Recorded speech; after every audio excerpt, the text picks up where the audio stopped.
Welcome back to the Sorcery NG Plus Challenge Series. Yeah, it's been a while since I've made any of these because I was just focusing on getting the platinum for my Pyromancer character, and plus this is on the Japanese version, not on the English version. Anyway, after killing Udex Gundyr with only Pestilent Mercury and killing Vort with only Baron Dart, I realised that killing things with Baron Dart is, not that much of a challenge.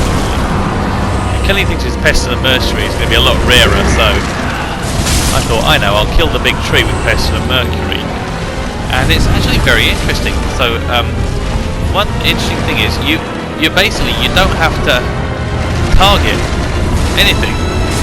Basically, Pestilent Mercury does really good damage to this boss. And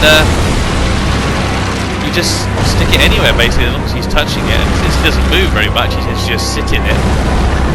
So then all you need to do is avoid the minions. And the other interesting thing about this fight is that because Pestilent Mercury is just like kind of ongoing like drain, you're not actually hitting him with anything. Which means that you're not actually hitting any of those weak points. Which also means, therefore, that you don't break any of them. Because you don't break any of them, he never actually transitions to the second phase of the fight. So you fight the whole fight up here, which I didn't know that was possible. So his special magic grabby hand never makes an appearance, but you do have to deal with the minions the whole time. But they're not too much of a problem. He still squashes them largely. You can see it's doing like about 800 and something damage, which is actually respectable for this spell. This spell is mostly useless after all. It's also interesting that for bosses that are completely immune to poison and toxic, they're not immune to Pestilent Mercury, so I'm pretty sure this spell will hit and damage every boss in the game.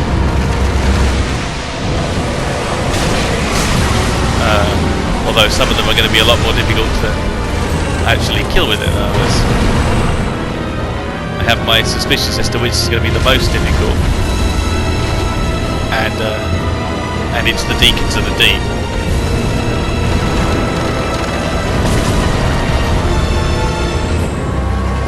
Some of them might not be possible at all, but this one most assuredly was very, very possible, and in fact fairly easy. As long as you are able to avoid the minions. He's not that difficult to dodge, and since most of the fight you can basically just cast the spell and then run away to a safe distance. You don't want to be too far away because you don't want him chasing you around the arena, basically because you want him to sit there in your pool of Pestilent Mercury and just drain down his health gradually. And it is quite slow. So Greatwood was one of my fairly tricky bosses in the original Sorcery playthrough. Possibly because I didn't think it was a very good strategy, but I also actually ran out of Estus because I missed a few times. This spell you can't miss. Well, I suppose you can miss, but you'd be an idiot to miss. And it knocks up that 800 points fairly quickly. Yeah, so his hands swinging around to clip you occasionally, and he does do a reasonable amount of damage.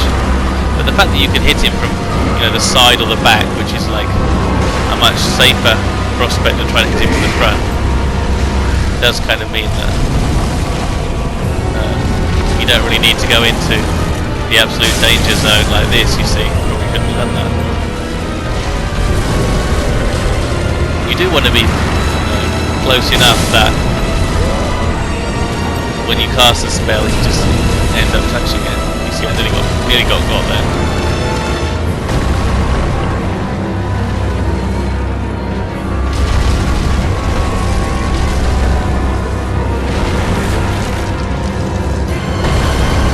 take them to do. This is not going to hit you, and get in, get out.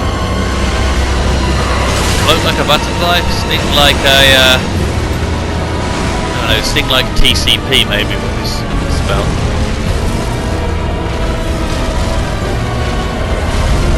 You do end up running quite a lot in this fight, just doing laps. Even his like atomic butt drop, it's really not so bad since as long as you got time to cast a spell, you just roll away. He puts down his own little toxic pool, but he's sitting in your toxic pool, so you know you get the last laugh. I was kind of wondering if the his weak point nodules would burst eventually, but they never did. You see, that's not a weak point in this stage of the fight, is it?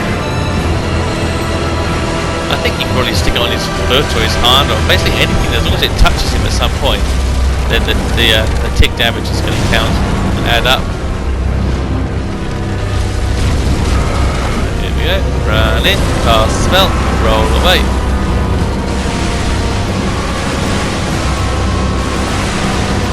Don't get hit by those rotting, falling fruits. You see it getting close to 800, get ready.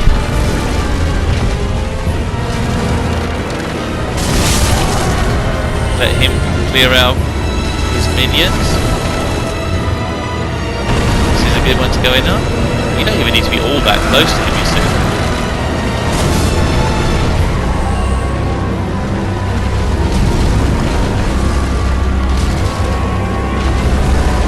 As you can see, he's now down to like, I don't know, about a fifth of his health. You would definitely be in the second phase of the fight by now if you'd been fighting in a more conventional manner.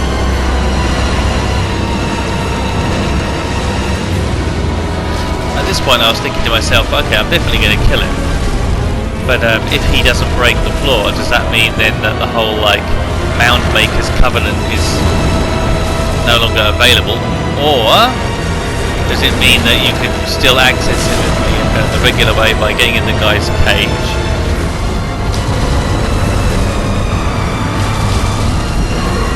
Does it mean that, you know, Hodrick is still alive down the bottom?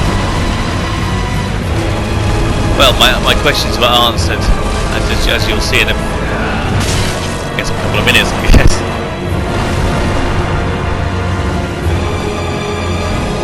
Yeah, just running laps. So you don't use that much FP for this spell, so...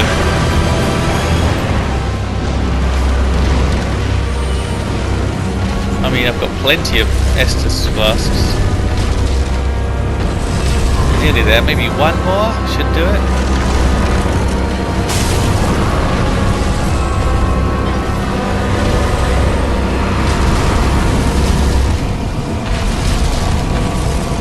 Yep, I think that's it. It's going to do it. So when he dies, like that, the floor falls out. And you end up down here anyway. But he's completely dead. So that's what happens. It's quite interesting, isn't it? I wonder how many other people have killed him that way. I'm going to guess not.